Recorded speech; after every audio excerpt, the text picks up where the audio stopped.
All right, so it's another day in a COVID-19 world. I'm just sitting here trying to adjust my microphone. Hi, guys. I hope you are doing well. This is Nietzsche again, coming to you about a couple weeks before spring break. I'm recording this kind of early so that way I can get ahead. I'm pretty much ahead for the most part, but, these kind of things happen. So we are now getting into chapter 5 of Outliers. And Outliers, this is where things start to turn a little bit. It's no longer just about like what makes people successful. I think Malcolm Gladwell has gone into that a little bit. It's not just like the talent level or the practice or the time that he's talking about now. Now he's actually talking about culture and where somebody comes from as a measurement of success, and not only that, but like how they match up with the rest of their world, their culture, whatever it is. So this is why I think this next one is going to be really interesting for you guys to read. A lot of this just sounds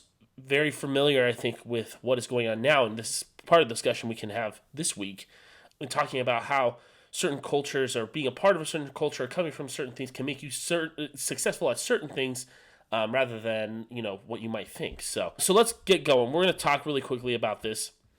It's going to be pretty easy this week. So this chapter deals specifically with the idea of Jewish lawyers, especially Jewish lawyers in the early 1950s to the 1960s into like it's not as common anymore that you have a lot of Jewish lawyers in New York, but this is a stereotype. I mean, and a lot of what we're going to be talking about are stereotypes, and I think that this is important because Malcolm Gladwell is not approaching this from like a racial perspective necessarily. He's approaching it from a cultural perspective and talking about why certain cultures are successful at certain things rather than what you might think they might be. If you guys don't know, Jewish people, especially in New York, have a stereotype that mostly if you are Jewish, you are going to be a lawyer or some type, like very successful usually. Jewish people usually are doctors, lawyers, things like that. It was just common that this would happen in Jewish families in the last century, basically. That is a stereotype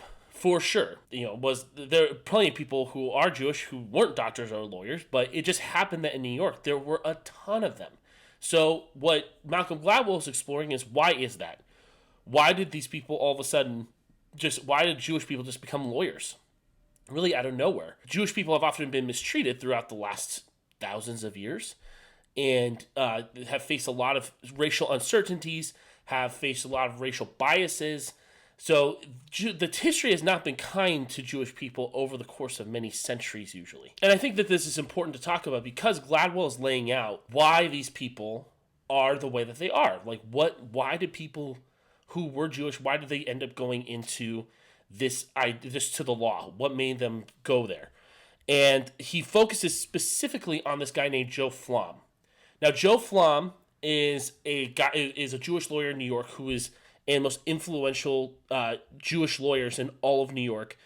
A famous corporate lawyer, handles a lot of corporate law and going to trial and litigation and stuff like that.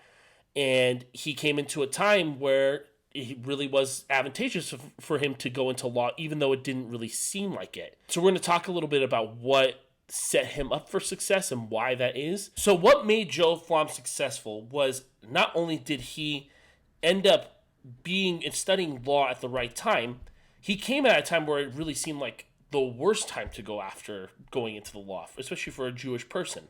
There were many firms that did not allow Jews to go into their firm and practice law there.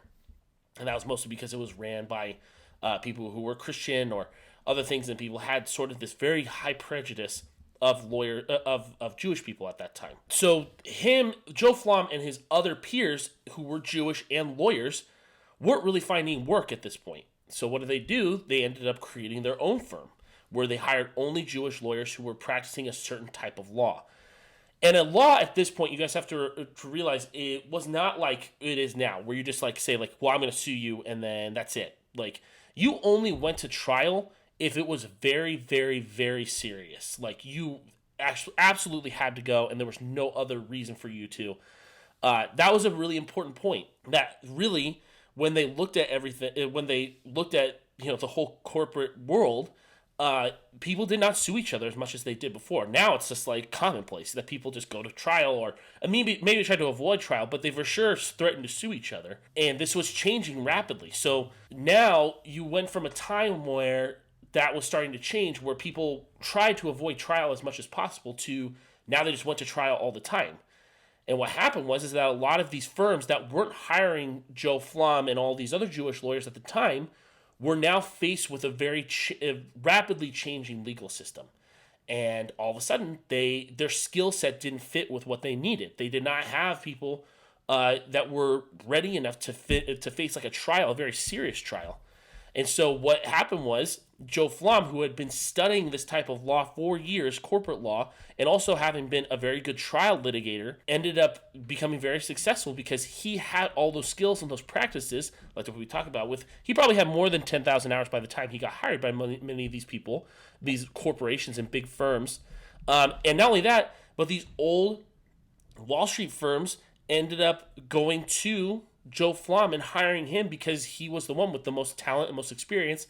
And in the end, they just wanted to win. So it really came down to mergers and acquisitions. This is where Joe Flom made most of his money, because a lot of these multi-million-dollar corporations were merging together. There's a lot of changing of regulations and government stuff. And so really it's just the perfect time for somebody like Joe Flom to come in. And really almost everybody who happened to do this kind of work was Jewish. Being a lawyer itself is very, very difficult. You work long hours, sometimes near 80-hour work weeks where you are working double the amount of what most people usually work on average. You work through weekends quite often. Like, you make a lot of money as a lawyer, but you also don't spend as much time as you would think using that money for anything else other than just continuously working. So yeah, you make a ton of money, and sometimes being a lawyer is a really rewarding experience too. I worked at a law school and I know a lot of people who got a lot out of it, but it's very hard work. And that's another part of this too that Wacko goes into. It's not just like the timing, but you have to look at where all these people came from. So like Jewish people, usually when they were looking at the children of people who started from certain origins also, and Jewish people, Jewish kids especially at this point, especially the ones who were corporate lawyers, had family members who worked in the garment industry, because that's the majority of what Jewish people, when they immigrated to the United States, they worked in the factories or worked in their making garments. They were making clothes for other people. They had sewing techniques. But working in a garment industry, especially at that point, was very hard work, and it's taxing, and it takes a lot of time. There's a lot of people who aren't ready for that type of legal work. And they came from this background of this hardworking, independent sort of the spirit that they came from, where it was like they had all these skills that weren't necessarily, obviously, being a garment maker doesn't necessarily mean you're going to be a lawyer, but some of those skills transfer over. Especially one of those is your long hours that you are basically you're working with your family.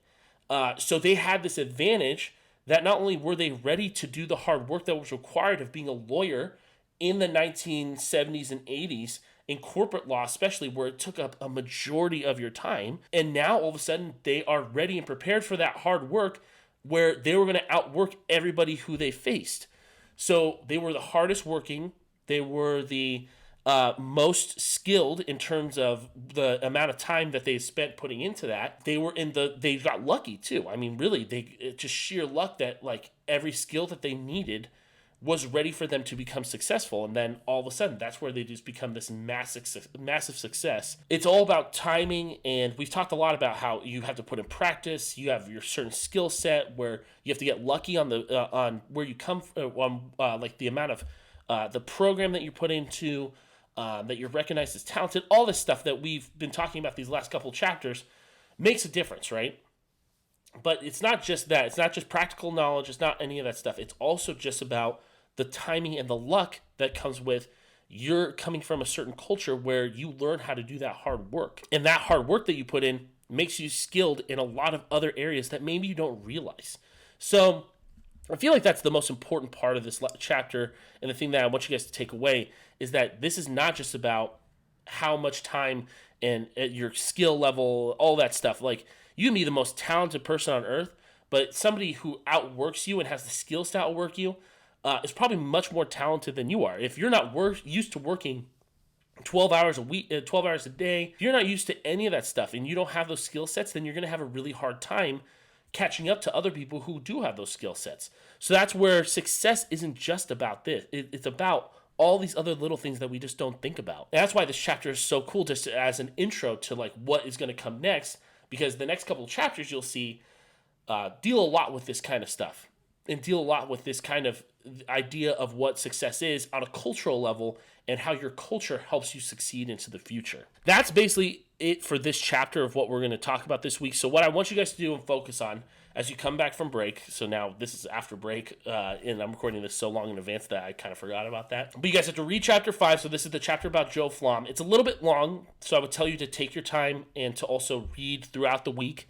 So that way you can take your chapter test on Friday, or your chapter quiz on Friday. You have your Wednesday assignment, which this week is actually talking about being successful as Mexican immigrants, as being the most successful immigrants in American history.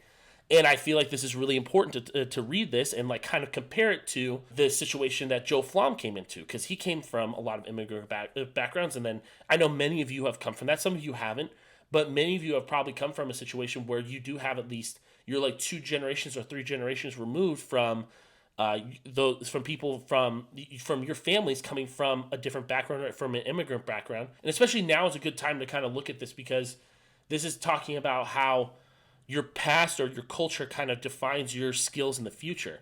And I know many of you come from a background where your parents work very, very hard and very long hours and do a job that not many people want to do. But that work and that hard work that they show you could help you in the future. And the skills that they've probably taught you could help you in the future, and you don't even realize it. So those are the things that I want you guys to identify this week as we start talking about this. I'm going to talk about this in class too, like identifying the certain skill levels and skill sets that maybe your parents have that you don't even realize you took on. And I feel like that's super important, because there's things that I notice in my life and from my background as and people from an Irish immigrant perspective. You know, I'm 4 generations removed from being in the United States, but I still see things in my life that affect me and my culture and how I put my work ethic that I put forward that do come from that. And, you know, I think that does make a difference. So we're definitely going to talk about this and talk about it more in depth. I hope you guys are doing well. We'll see what happened 2 weeks. I can't even imagine what 2 weeks is going to look like from right now. You know, this is crazy time, but it's good to at least get ahead on this, and hopefully you guys had a good break. I'm sure I'll be talking to you guys before I even post this, and just let me know. So basically it's the same structure for Wednesday. You guys have your quiz on Friday. We're going to go on class on Thursdays again to start that all up. And then next week we're talking about cultures of honor, and I'm actually probably going to record that right now, so you'll probably see me in the same. All right, guys. Well, I hope you all are doing well, and that's it for this chapter. I'll talk to you guys next week when we talk about chapter 6, and we'll all talk about that together. So, see ya.